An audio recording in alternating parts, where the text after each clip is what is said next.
Cuando se calma el bullicio de la ciudad y se van apagando las luces de la casa, se enciende la luz del entendimiento. Desde este momento comienza Puerto de Libros, Librería Radiofónica, programa que contiene todos sus elementos tipo A. Puede ser escuchado por niños, niñas y adolescentes sin la supervisión de padres, madres o representantes. Comienza Puerto de Libros, Librería Radiofónica.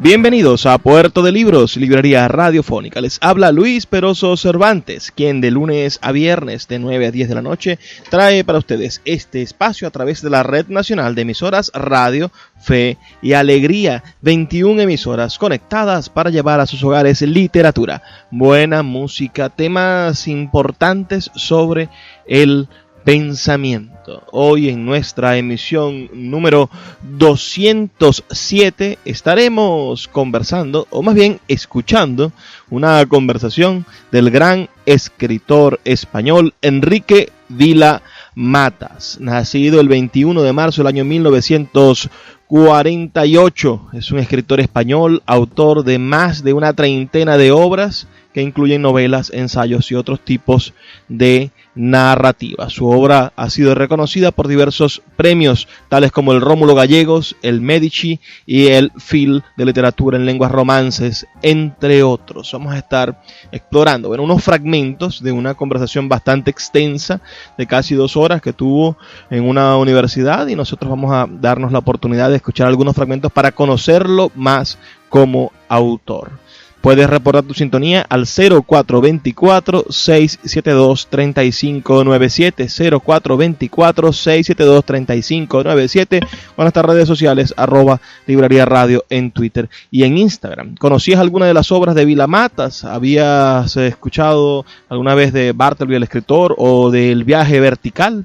Esta última que ganó el premio Rómulo Gallegos de novela. Bueno, háznoslo saber al 0424-672-3597 o en nuestras redes sociales @Librería Radio. Vamos a escuchar los mensajes que tienen para nosotros nuestros anunciantes y ya volvemos con más de Puerto de Libros, Librería Radiofónica. Sultana del Lago Editores es una empresa zuliana de servicios editoriales. Nuestro catálogo tiene más de 100 títulos de autores nacionales e internacionales. Además, somos la única editorial que presta servicios de impresión bajo demanda en Maracaibo. No necesitas invertir en grandes tirajes. Tus lectores pedirán tu libro, nosotros lo imprimiremos y tú obtendrás regalías. Por ello, también editamos internacionalmente en Amazon y Google Play Books. Conoce más en nuestra nueva página web www.sultanadelago.com o siguiéndonos en Instagram como @sultanadelago. Sin publicidad, tu marca o negocio está en desventaja frente a miles de emprendedores que sí hacen uso de los medios para dar a conocer sus productos. Puerto de Libros, Librería Radiofónica, te ofrece el mejor paquete publicitario para tu empresa. Un anuncio mid-roll en mitad de programa de 30 segundos, menciones en Twitter e Instagram, emisiones diarias en las 21 emisoras de la Red Nacional de Emisoras Radio, Fe y Alegría, más la presencia en 25 plataformas de podcast a nivel mundial. Además, colgamos un anuncio permanente en nuestra página web. Únete a nuestro selecto grupo de patrocinantes y garantiza que tu marca o negocio tenga presencia diaria y constante ante miles de personas. Invierte en publicidad en radio con Puerto de Libros, Librería Radiofónica. Consulta nuestras tarifas al 0424-672-3597, 0424-672-3597. Porque en parte se tiene tendencia a formar generaciones por edad y a pertenecer a una generación determinada que se supone que tiene que ser bastante parecido a lo que hacen unos y otros, y entonces me parecía que ese es un camino equivocado, porque a la larga además acaban todos siguiendo un camino individual, unos fracasando, otros mejorando lo que hacían, y a la larga por eso se dividen todos los grupos, porque finalmente vence el talento de unos y muere el no talento de otros. Y me parecía que podías estar tentado de formar parte de una generación y que eso en realidad era, en los tiempos actuales no era muy recomendable. Basta ver, por ejemplo, los autores del boom latinoamericano, ¿no? Que en realidad tendemos a asociarlos, pero quedaron fuera del boom casi los mejores. Rulfo, Borges, sí, por ejemplo. Onetti. Entonces, claro, era un asunto era comercial o de asociación entre amigos, pero en definitiva no correspondía a... ¿Tú has sentido personalmente, ha habido esa tentación de encasillarte por razones de DNI o por razones, no sé, de la España determinada? ¿Existió una generación, no sé cómo se llamaría, o en la que Enrique Vila-Matas estaba asociado a escritores de los que seguramente no compartía con ellos nada, salvo esa afiliación un poco de la edad? ¿Recuerdas que se haya intentado esa operación en algún momento?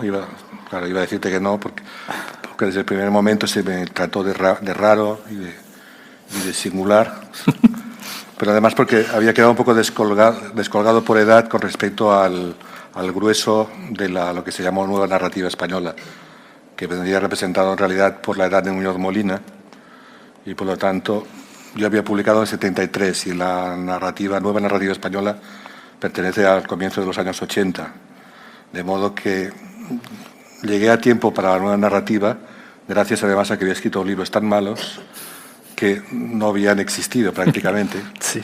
En realidad es antes de publicar el Anagrama prácticamente esto, y los de Anagrama tuvieron ya una repercusión y por lo tanto encajé en una generación en la que en realidad la de la nueva narrativa ya no era por edad la mía.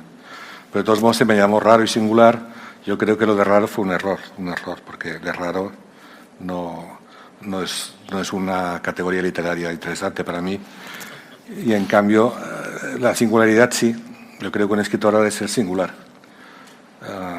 Por eso a veces cuando todavía me hacen alguna pregunta, en alguna entrevista de alguien que ha copiado preguntas que me hacían antes, dicen, nos han dicho que usted es un raro. Digo, no, un raro, absolutamente singular, sí, acepto esto, porque no hay escritor que no tenga una trayectoria singular, aunque pertenezca a una tradición literaria, por supuesto, y ahí sí que sería otro tema. Siempre digo que vivo en Barcelona, que puede ser que me identifique más con un escritor belga que vive a 80 kilómetros de la ciudad que de un catalán o un escritor en castellano en Barcelona que viva en el mismo rellano. O sea que en realidad pues esto va de forma global. Antes decía un poco en esta introducción a tu presencia aquí que una de las cosas que a mí, el elemento quizás que más me ha seducido siempre de tu escritura es el protagonismo de la literatura, ¿no? Un protagonismo que creo que tú has sabido ver o has intentado enfocar desde muchos prismas. Cuando alguien lee la obra de Enrique Vila-Matas se da cuenta de que la literatura, creo que tus libros tienen, la mayoría de ellos, tienen una vocación de una especie de carta de amor a la literatura, ¿no? Es una especie de enorme carta de amor a la literatura, a lo que la tradición literaria significa. Pero también eres un escritor que ha incidido mucho en poner la luz sobre también lo que la literatura posee de condena, por decirlo de alguna manera, ¿no? De elemento.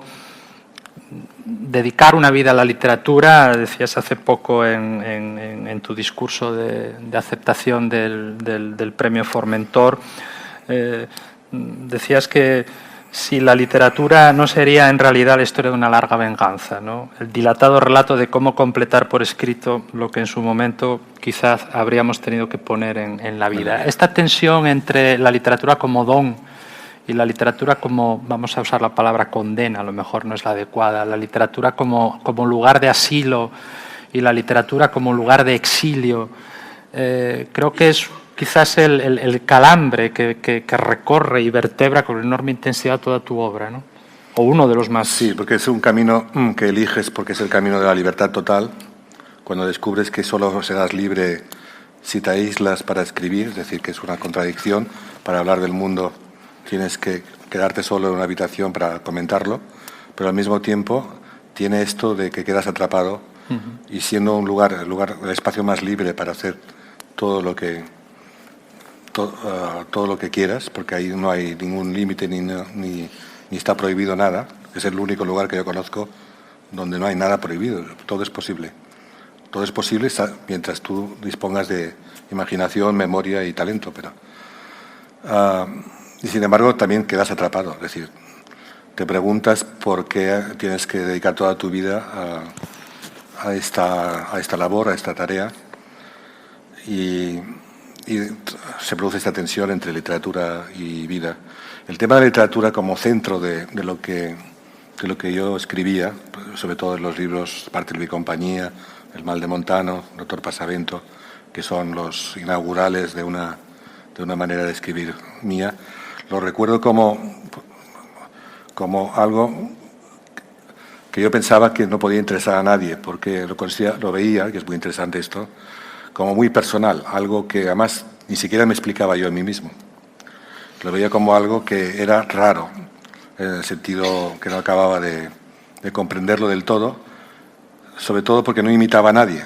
Aunque yo cite muchos autores y maneje mucha erudición que me sirve de sintaxis, sobre todo en el caso del mal de Montano, la estructura era una estructura única. Y mi sorpresa fue que interesara, porque en el fondo no acababa yo tampoco de... Entonces yo creo que ese es el camino, a eso quería ir a parar. El camino es atreverte a hacer aquello que es tuyo, o de alguna manera te parece que es tuyo. No sé si me explico, creo que sí, ¿no? Perfecto. Ahora, ¿cómo sabes qué es lo tuyo? Quizá lo tuyo seguramente es cuando vas eliminando todos los dogmas, todas las teorías literarias, todo lo que te han dicho, los conceptos, los lugares comunes, cuando vas quitando todo lo que te sobra y vas buscando aquello que te pertenece a ti, que has de encontrarlo. Y atreverse luego a publicarlo también. Ya no solamente sin temor al fracaso, sino para ver qué ocurre, ¿no? Tú has escrito un muy hermoso ensayo, en el sentido se titula Cómo perder teorías, ¿no? Que es Perder teorías. Perder teorías, que es un buen título. Sí, ahí había la idea de que yo puedo tener una teoría sobre qué hay que escribir y lo que no hay que escribir. Pero en realidad será una teoría más, es decir, será la mía.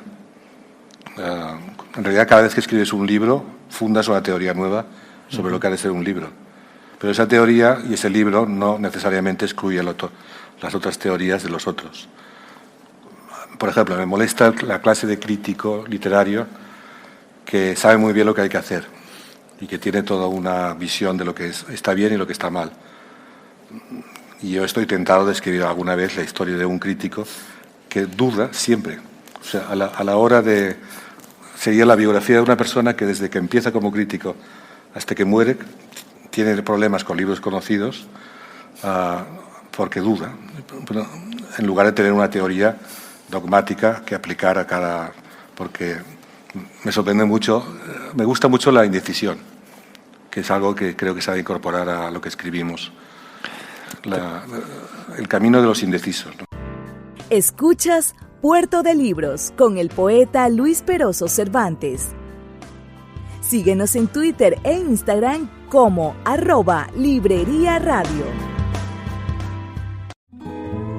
El poeta Luis Peroso Cervantes le acompaña en Puerto de Libros, Librería Radiofónica, por Radio Fe y Alegría, con todas las voces.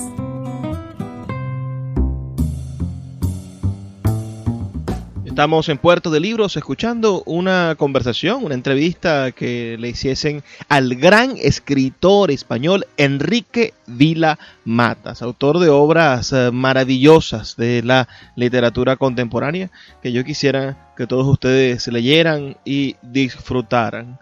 Alguna vez leí su libro de ensayos Viento Ligero en Parma, genial realmente. Su obra está compuesta por más de 30 libros. Su primer libro fue de 1971, Mujer en el espejo contemplando el paisaje.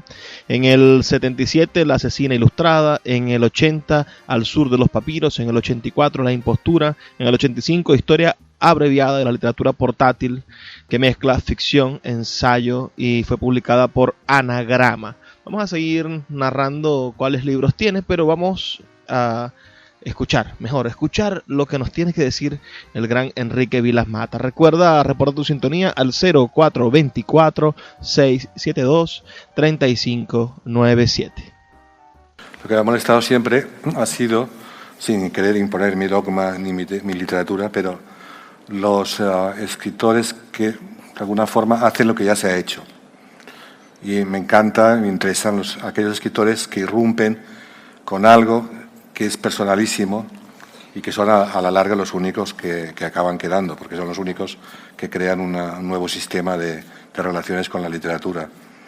Y yo siempre a veces cuento anécdotas porque no soy nada escritor teórico, pero el primer viaje que hice en solitario, cuando tenía 14, 15 años, con 4 compañeros del colegio que fuimos a Madrid en tren, pero nos perdimos todos y al final yo llegué a Madrid solo y fui al Museo del Prado. Fue la primera vez que iba al Museo del Prado por mi cuenta y me asombró una cosa, que era ver pintores que copiaban, pintores con un caballete que copiaban cuadros ya hechos.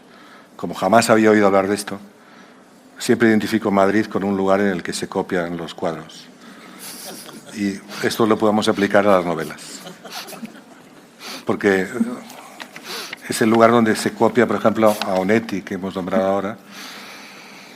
Tienes ahí a un autor que, claro, da al público lo que ya conoce, porque si ha leído a Onetti y se encuentra con un autor solvente que hace lo que hacía Onetti, lo normal es que llegue antes a ser comprendido y aceptado.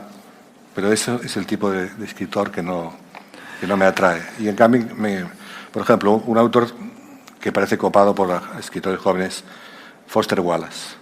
Bueno, Foster Wallace lo he leído poco porque además no me atrevo a decir nada sobre él por escrito, ¿no? Porque van a meterse conmigo inmediatamente, sí, que es un tema para ellos. Pero sí he leído el libro de conversaciones, que me interesa muchísimo.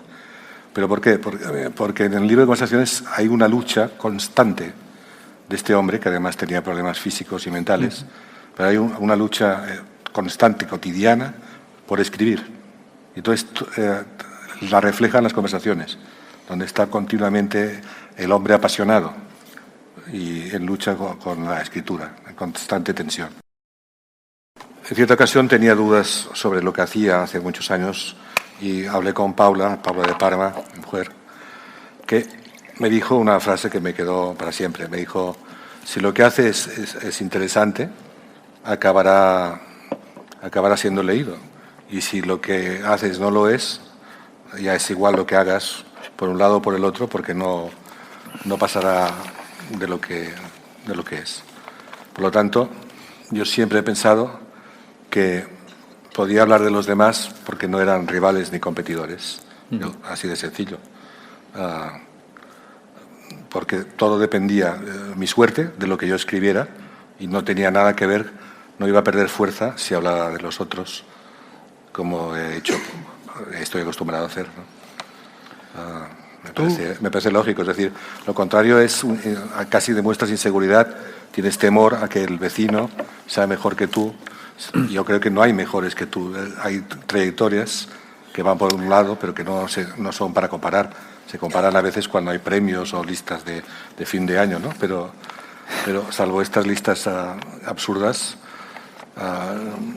no tienes por qué tener miedo de perder fuerza si hablas bien de libros que te han interesado, sean de un lado o de otro, porque sean incluso de tu máximo rival, no lo sé. En definitiva, que todo depende de ti. Si está bien lo que haces, da igual si alabas o no a otros o al revés. Pero da la impresión a veces de que se tiene miedo por ejemplo, en una ocasión me riñeron porque en la editorial precisamente alemana, la primera que tuve, no digo precisamente porque ahora tú vives en Alemania, la primera editorial que por suerte ya no estoy en ella, el hecho de que yo fuera generoso, le recomendé libros de autores sudamericanos. Y yo estuve 2 años sin publicar porque publicaron a los que había recomendado. Sí. Y entonces recibí de mi agente en aquella época, me dijo, si es que eres tonto, porque Les has dado los nombres y ahora, mira, te pasa esto a ti. Y bueno, lo único que pasaba es que era una editorial siniestra, que dejé de publicar allí, porque estaba radicada en Zúrich, no distribuían los libros y no pasaba nada más, pero a pesar de todo me riñeron, pero es la única vez que me han reñido por hacer esto, porque siempre hay una... Pero Bueno, sí que lo pienso, pero pienso que entra dentro de algo que es muy lógico que haya ocurrido por lo siguiente, porque lo que yo intenté hacer era algo totalmente distinto de lo que había desde el principio, y por lo tanto elegí un camino en el que era muy difícil que eso fuera aceptado de entrada y más tarde también. Por lo tanto, era la creación de un lector nuevo, de alguna forma. Todo esto es muy arriesgado, puede salir muy mal. Opté por un camino difícil. Y por lo tanto es lógico que eso haya ido muy lento. Por otra parte, no ha ido tan lento en Francia porque es un país que es el centro para mí de la literatura mundial. En el fondo, es el hecho de que haya ganado Modiano, por ejemplo, es un reconocimiento más, una vez más, a una literatura realmente... el paraíso de la literatura en realidad, porque es donde un escritor, hasta hace muy poco al menos, está considerado como alguien, es decir, es un escritor. Y bueno, yo viví allí y lo pude también palpar y ver, ¿no? Es decir, que escribir es algo que está considerado. Por lo tanto, antes fue comprendido lo que hacía en Francia, como también en América Latina, México, Argentina. También lo atribuyo a muchos factores que no vienen al caso ahora, pero factores, digamos, ligados con los centros de poder de la literatura, que están en todos los países, por otra parte.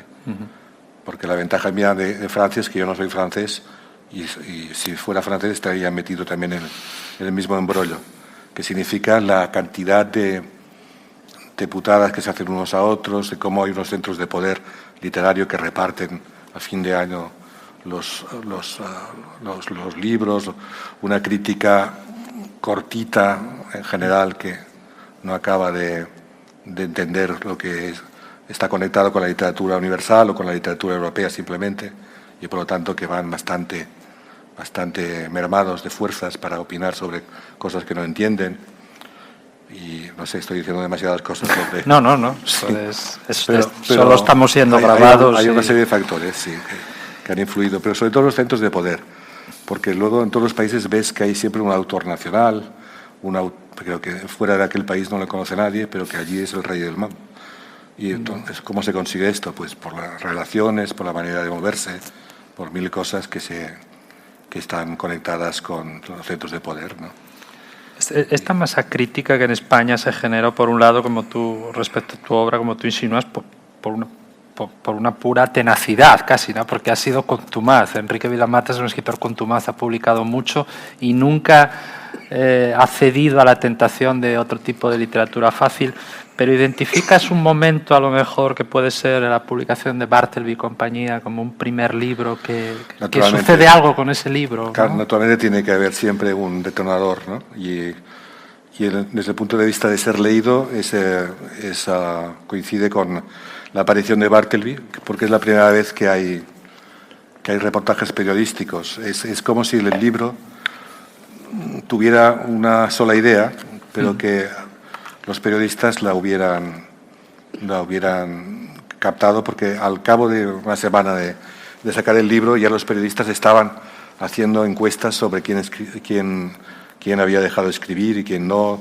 Era como un tema que era de fácil acceso a la prensa, digamos. Y ahí fue como un poco el detonante que coincidió con el premio Rómulo Gallegos a El viaje vertical, que era un libro publicado un año antes. Y a partir de ahí hubo un poco unos cambios. Y entonces ha sido como un trabajo, un ascenso de interés, también lento de todos modos, por otra parte. Y no satisfactorio por otra parte en mi país, pero no ocurre nada. En 2002 publicas en mi opinión, uno de tus libros mayores dentro de una trayectoria llena de grandes títulos, pero publicas un libro, desde mi punto de vista, muy importante, que es El mal de Montano. Sí, ese es el momento clave de lo que he escrito por una sencilla razón, que Bartleby ha tenido una acogida importante, pero al mismo tiempo Bartleby me ha conducido a, muy fácil de entender, a un callejón sin salida. Porque he hablado de los que dejan de escribir y en realidad lo más elegante habría sido dejar de escribir, ¿no? Incluso me acuerdo que en la rueda de prensa de Bartleby y compañía, una periodista de Barcelona me preguntó ¿qué prepara ahora? Entonces me puse rojo, literalmente rojo, porque tenía que confesar que no tenía nada. Llevaba 2 semanas y no tenía preparado nada. Pero eso fue el detonante, porque esos libros me llevaban a un callejón sin salida y a partir de entonces trabajé siempre con el callejón sin salida. Se trataba de hacer un libro que me condujera a un punto tal que luego era muy difícil saber qué podía hacer en el siguiente. De hecho, la gente me lo preguntaba. Me pasó con Bartleby y compañía, pregunté y alguien me dijo, tendrías que ir al lado opuesto de Bartleby. Entonces, si en Bartleby no escribían, en el Maldemontano era alguien que sin la literatura no podía vivir, que estaba enfermo de literatura y tenía que escribir y leer sin parar. O sea que fui al otro extremo, pero una vez acabado el Maldemontano tuve que buscar otra salida para continuar. Y eso ha sido en todos los libros que he hecho. He ido a parar a puntos sin salida prácticamente, sin posibilidad de continuidad, porque sería como repetir el libro y, por lo tanto, eso marcó la pauta de que todo lo que escribía tenía que llevarme a un punto difícil de superarlo. Y de hecho que siempre los libros he visto que iban funcionando cuando me preguntaban ¿y ahora qué harás? Porque claro, me decían ¿y ahora? Recuerda reportar tu sintonía al 0424-672-3597, 0424-672-3597. En el 95 Vilamata publica Lejos de Veracruz, en el 97 Extraña forma de vida, en el 99 El viaje vertical, que es esta maravillosa novela que gana el premio Rómulo Gallegos. Es una novela excepcional, búsquenla, seguro van a conseguirla por allí en los libros usados, en las librerías de libros usados, o quizá pirateada por PDF, aunque yo no recomiendo piratear libros, siempre debemos intentar comprarlos, adquirirlos para apoyar a los escritores y a las editoriales, debido a que si no compramos libros, señores, muy pronto no vamos a tener libros que leer porque no va a haber empresas que los promuevan. Vamos a hacer una breve pausa de 2 minutos. Recuerda reportar tu sintonía al 0424-672-3597 y ya volvemos con más de Puerto de Libros, Librería Radiofónica. Síguenos en @Librería Radio. El poeta Luis Peroso Cervantes le acompaña en Puerto de Libros, Librería Radiofónica, por Radio Fe y Alegría, con todas las voces.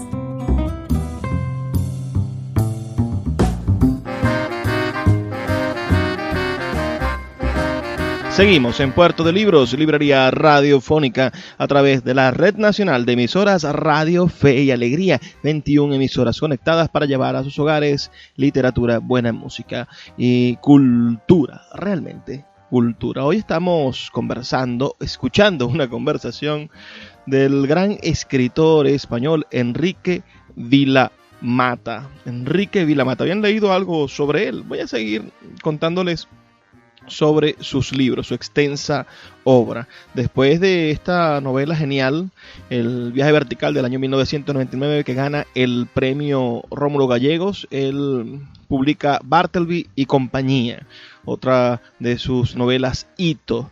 Después, en el 2002, publica El Maldemontano.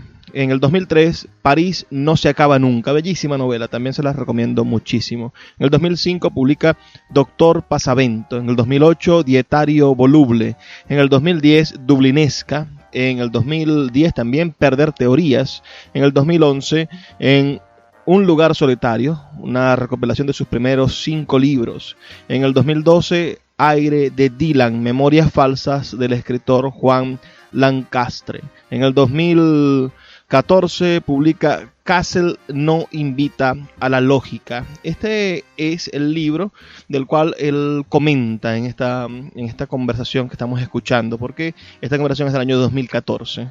Y en el 2016 publica Marienbad Eléctrico, en el 2017 publica Mac y su contratiempo, y en el 2019 su última novela, Esta bruma insensata. Vamos a seguir escuchando esta conversación maravillosa con el gran escritor español Enrique Vilamata. Reporta tu sintonía al 0424-672-3597. Cuando tenía 14 o 15 años iba a clases de literatura en el colegio con un poeta que era un padre jesuita, padre Juan Bautista Bertrán, que tenía formación italiana, que había vivido en Roma y nos introdujo en el mundo de Dante, entre otras cosas, a los 15 años. Y este hombre me envió una carta desde Florencia. Yo no había recibido, creo que una carta nunca, de alguien así como, de un poeta como él, desde Florencia, contándome cosas que hacía en Florencia, y le contesté a esa carta. Y después me enteré por otros compañeros del colegio que había comentado que no hacía falta que me tomara tan en serio la literatura y me tomara tan en serio una carta que me habían enviado desde Florencia. Es decir, que pensé, he hecho el ridículo porque he tratado de estar a la altura de esa carta. Entonces, creo que esta falta de solemnidad se produce por lo siguiente. Que cuando escribo un texto de la novela que estoy haciendo, al día siguiente vuelvo sobre ese texto por la mañana e inmediatamente aparece otra persona que está en mí, que tiene que hacer una apostilla o un comentario para reírse de aquello.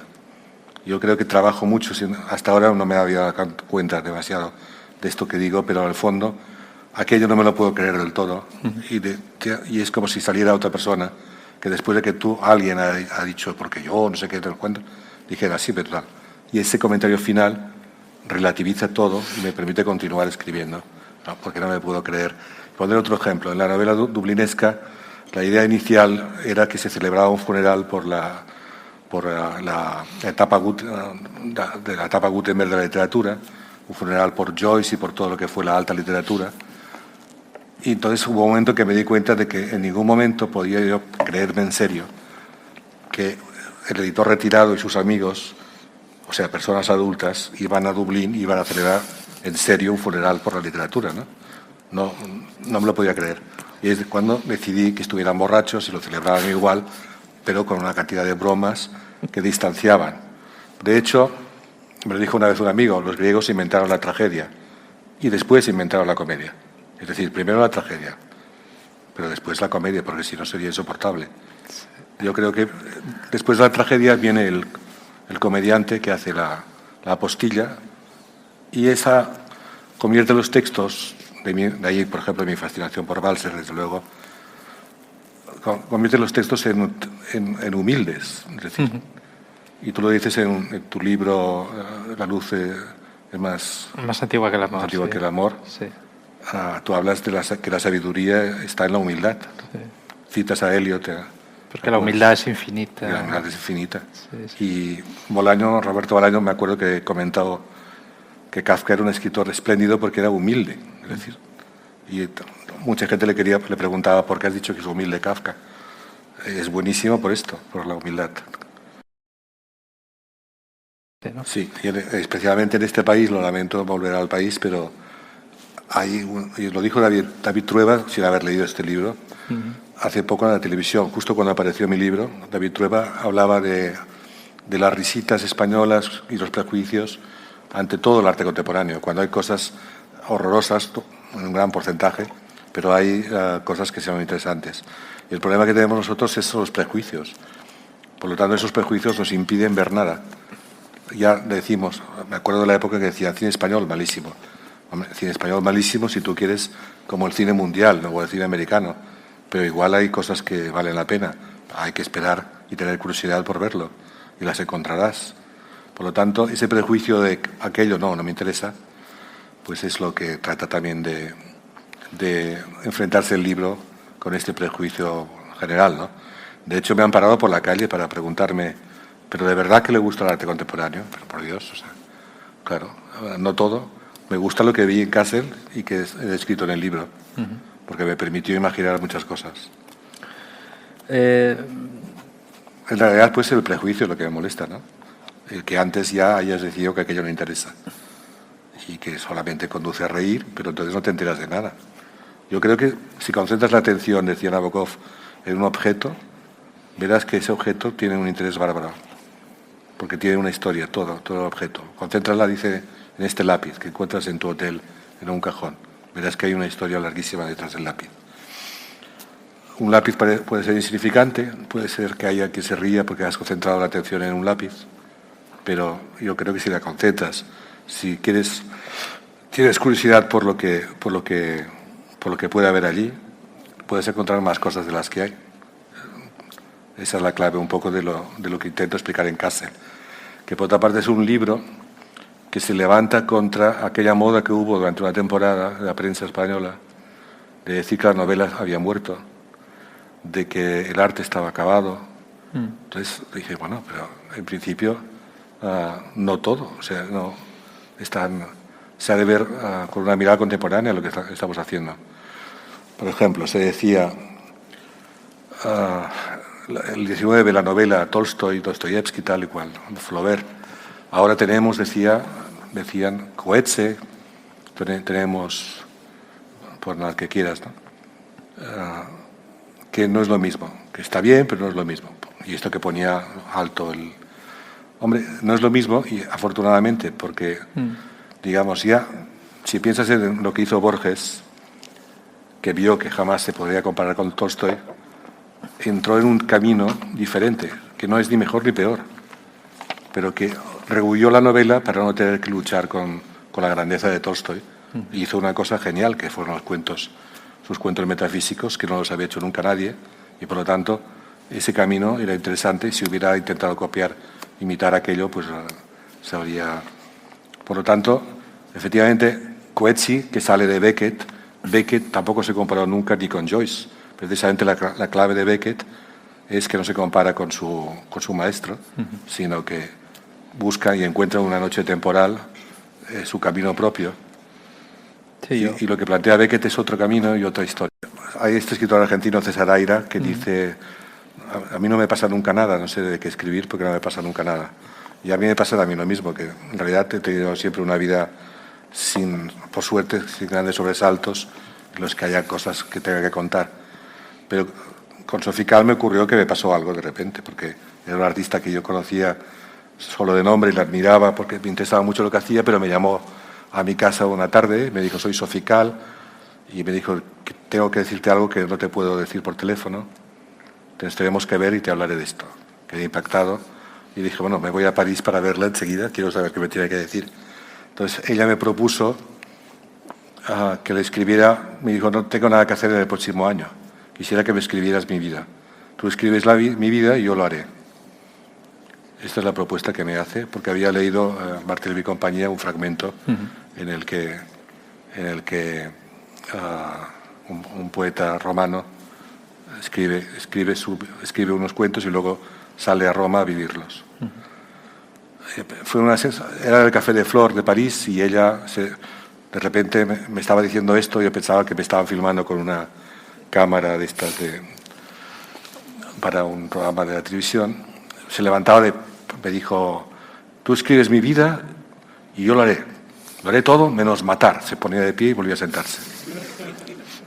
Y bueno, a partir de ahí esta historia fue impresionante para mí porque me di cuenta de que había empezado un libro, pero ese libro dependía de ella también, porque le escribí lo que tenía que hacer, que era complicado, sin decírselo, porque tenía que ir a las Azores, y en las Azores buscaba una casa frente al mar, que yo conocía, es que una casa que está deshabitada, llamar a la puerta y que le abriera un fantasma que era yo, que yo consideraba que estaba viviendo como fantasma allí. Y yo pensaba, va a ser capaz de fotografiar a mi fantasma, volverá con la foto, es capaz de todo. El hecho es que ella no fue a las Azores porque murió su madre, se complicó todo, y finalmente me encontré en una situación inédita y que no te deseo, es la de que no podía seguir escribiendo, porque dependía de ella. Y ya una amiga me dijo, ella no te está conduciendo a la literatura, te está conduciendo a otra cosa. Y fue la que me alertó. Me estaba conduciendo a no escribir. Es decir, esta es la grandeza de su propuesta, extraordinaria, porque realmente era sutilista, pero peligrosísima. Y como no se ponía en movimiento, ella, pues quedé bloqueada. Entonces, el problema es que siendo una historia muy interesante, como no quedó completa, para que fuera verosímil le tuve que contar como si fuera una historia inventada. Y la convertí en un cuento de ficción, contando que a mí me habría gustado que me llamara Sofical. Entonces me encontré con esta, cuando por fin tenía una historia que contar, personal, tenía que recurrir a la ficción para explicarla. Y ahí por eso me interesa tanto este cuento en realidad, porque tuve que convertirlo en una ficción para poder explicarlo. Son las 9:07, 8 minutos. Y al mismo tiempo me condujo al mundo también de la comunicación entre literatura y arte. Y literatura. Abrió territorios con otra artista francesa que es Dominique González Ferster, que es muy amiga mía, que no es tan peligrosa ni mucho menos como Sofical, y que es muy interesante lo que hace porque es una instaladora muy literaria. Le interesan los libros, no para de leer, y sus instalaciones son a veces, por ejemplo, bibliotecas en las que ella aparece por sorpresa, en bibliotecas en París que no se ven si no te apoyas en una pared. Te apoyas en la pared, entras en una biblioteca y allí está ella vestida de Edgar Allan Poe, por ejemplo. Es una instaladora muy interesante, muy literaria. Y eso abrió un camino que ha sido muy creativo para mí. He participado con ella en varias instalaciones. Escuchas Puerto de Libros con el poeta Luis Peroso Cervantes. Síguenos en Twitter e Instagram como @Librería Radio. El poeta Luis Peroso Cervantes le acompaña en Puerto de Libros, Librería Radiofónica, por Radio Fe y Alegría, con todas las voces. Me gustaría hacerte una última pregunta que tiene que ver con la idea del viaje, ¿no? Es prácticamente imposible encontrarse un libro tuyo donde la idea de viaje, bien físicamente, como hecho de traslación en el tiempo y en el espacio, bien como metáfora, no está presente. Por ejemplo, decías en Aire de Dylan que realmente, citando a Eduardo Lago esta vez, que no sé si era una cita de Eduardo Lago, a mí me sonaba más bien una cita de Pessoa o incluso de Herodoto, quién sabe, que en realidad todos los viajes que hacemos son viajes en torno a nosotros mismos o a través de nosotros mismos, ¿no? Sí, es bonita, la frase es bonita. Sí. Has viajado mucho en estos 40 años, ¿no? Sí, lo que pasa es que ¿cuándo empieza el viaje? Ahí está también la clave. ¿Cuándo decides que ha empezado el viaje? No, lo que quería decirte es ¿qué sitios has conocido, sitios que no esperabas conocer? La literatura te ha llevado a... No estoy hablando obviamente de lugares físicos, ¿no? ¿Te ha regalado este viaje sorpresas o te las sigue regalando? Yo cuando leo tus libros, de alguna manera, sigo viendo el entusiasmo de un escritor que está en sus comienzos, a pesar de que vive 40. Tus libros siguen transmitiendo, al menos al lector, ese entusiasmo de una literatura que busca. Entonces, mi pregunta es, ¿esa búsqueda dónde te ha conducido, ¿no? ¿Tienes alguna certeza como Es que te como preguntaba viajero? dónde empieza el viaje, porque en realidad, ¿dónde acaba? Porque todos los viajes que hago, que luego, como el de Kassel, pero, cuando vuelvo es cuando empieza casi el viaje de verdad, cuando regreso a casa, porque empiezo a pensar en ese viaje, en el lugar que he estado, y lo estudio, los libros que me he traído sobre aquel lugar los analizo, voy recordando y componiendo lo que pasó realmente cuando yo creía que pasaba otra cosa, y por lo tanto me enamoro de una ciudad que he visitado después, cuando he regresado, porque voy comprendiendo cosas. Lo mismo me sucede con los libros que he publicado. Todos me parecen mejores años después, cuando empiezo a comprenderlos un poco. Empiezo a entender lo que tenía entre manos allí y lo que hice. Y de hecho los libros mejoran con el tiempo, creo, mis libros. Al menos para mí. Y necesito siempre el viaje, porque, por ejemplo, si yo te cuento el camino de casa al colegio, que es clave en mi vida, el camino por el Paseo de San Juan, que duraba 5 minutos, que lo recuerdo de memoria exacta, todo lo que había. Si te lo cuento, te lo contaré en forma de viaje. Luego, la literatura, empieza en la Odisea, ¿no? De hecho, la explicación yo creo que es que el viaje acota un comienzo y un final. Entonces, los primeros narradores necesitaban acotar el territorio de lo que iban a contar. Y por eso el viaje lo permite, porque tiene comienzo y final. Ahora, claro, es muy elástico el final siempre, en mí al menos. No es el regreso a casa, sino lo que viene después, cuando regresas. Y es el comienzo también. Que el comienzo generalmente es como el comienzo por el cual irrumpes en la vida. Se parece al comienzo que por otra parte la vida es un viaje, ¿no? Lo dicen al principio de este libro que te gusta a ti también mucho, que es El viaje al fin de la noche. Sí. La vida es un voyage, el viaje es... ¿Cuándo empieza el viaje? En mi caso es bastante simplón. Normalmente cuando siento que he despegado, en el avión, en el coche o en algo. Siento que he dejado atrás algo. Pero puede ser en un momento o más adelante, pero cuando dejo que he dejado atrás. Mientras que el final del viaje es más largo, porque incluso tengo que escribirlo. Es el libro mismo que hago, que me deja recordando aquel viaje durante tiempo y tiempo. Ahora, todo esto también ha traído como consecuencia una locura, que es la de que ahora todo lo que me interesa, que me ocurre, lo veo como un viaje y lo quisiera poner y escribir, y no lo voy a hacer, porque al final dirán que solo escribo viajes. Por ejemplo, ahora después de haber escrito el viaje a Kassel, no me planteo escribir un viaje. Pero entonces, ¿qué haré? Y ahí estoy. Bueno, yo seguiría aquí sentado contigo otra hora por lo menos, pero vamos a abrir la palabra a nuestros acompañantes, y quien quiera preguntarle a Enrique algo, pues tiene una ocasión excelente de hacerlo hoy. Yo considero que tu libro, por ejemplo, de La Luz, aparte de otros libros, por supuesto, pero este en concreto es muy insólito dentro de la literatura española. Y conviene también decirlo, porque no hay que silenciar algo así. Supongo que... Porque de verdad que en el contexto en el que está escrito es insólito totalmente, y no en cambio en otros lugares.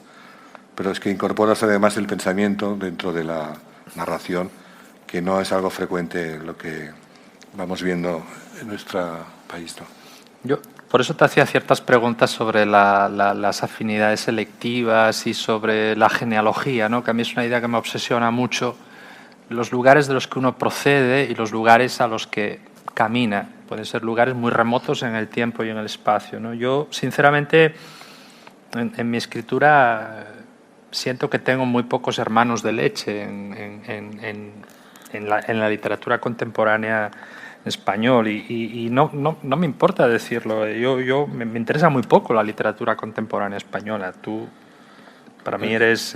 Y de hecho Steiner la calificó de provinciana y lo decido enseguida.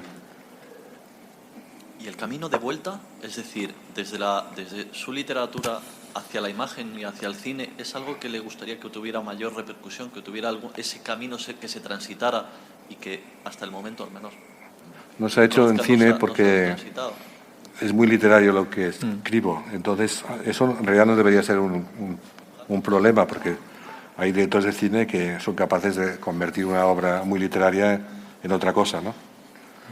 Y se ha hecho muy poco, solamente un viaje vertical en catalán, pero la pasaron a las 4 de la madrugada.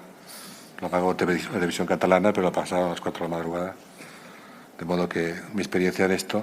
La historia abreviada de literatura portátil, que es muy curioso porque la hicieron en teatro en Portugal, en Lisboa, que es como si fuera una película para mí. Sí.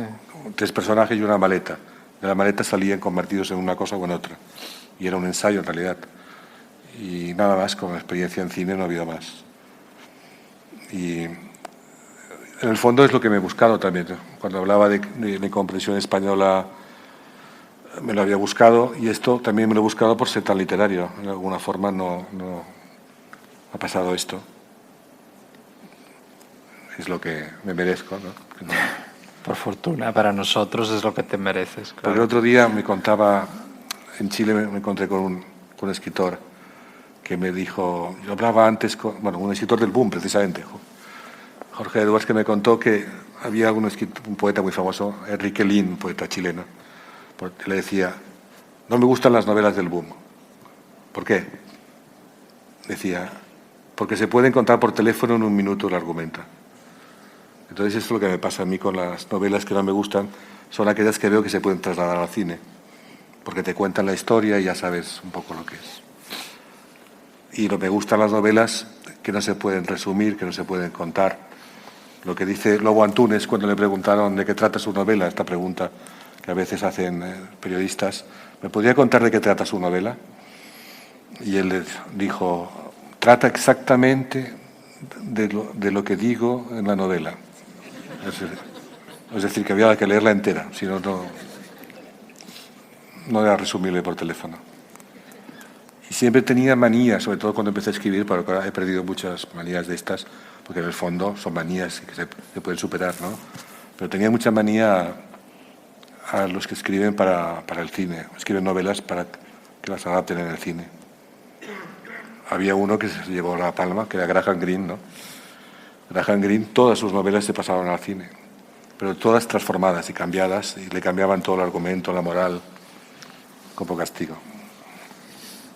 Pero aún así escribió buenas novelas, ¿no? Sí, tanto. Hay alguna. El Americano Impasible. El Americano Impasible es donde aprendí muchas cosas. Es buenísimo. Aprendí en concreto lo que es cerrar una historia por el comienzo. Esa novela y que todo cobre sentido al final, ¿no? Me encanta. Pero en cine se la cambiaron toda. Todas, sí, con Michael Caine. Sí.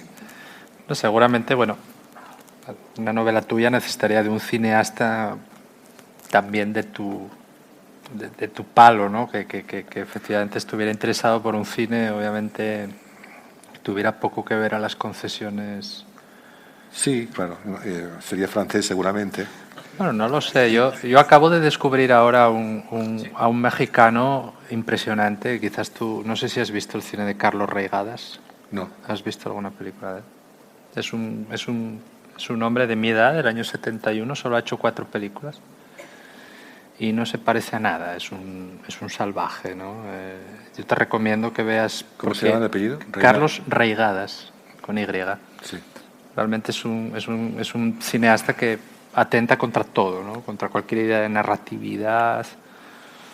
Y sus películas, no sé, me han impresionado muchísimo porque son una demostración de que también a veces se oye que también el cine ha llegado o está llegando a un final del camino, ¿no? Hay esta necesidad periódica de matar a todas las artes, ¿no? Como si ya hubieran recorrido todo el camino. Y se puede adaptar todo. Y siempre hay una serie de creadores que nos demuestran que esto no es así. No sé, por ejemplo, este cineasta húngaro, Béla Tarr, el autor del Caballo de Turín, en fin, ciertas películas de Gus Van Sant, yo recuerdo, no sé, que me impresionaron. Elephant, no sé, sí, una película... me eduqué con el cine de los años 60.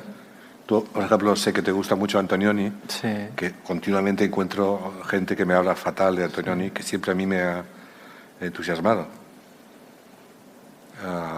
El Deserto Rosso, por ejemplo, es una película admirable, el tratamiento de la imagen y... Sí, otros modos de mirar, ¿no?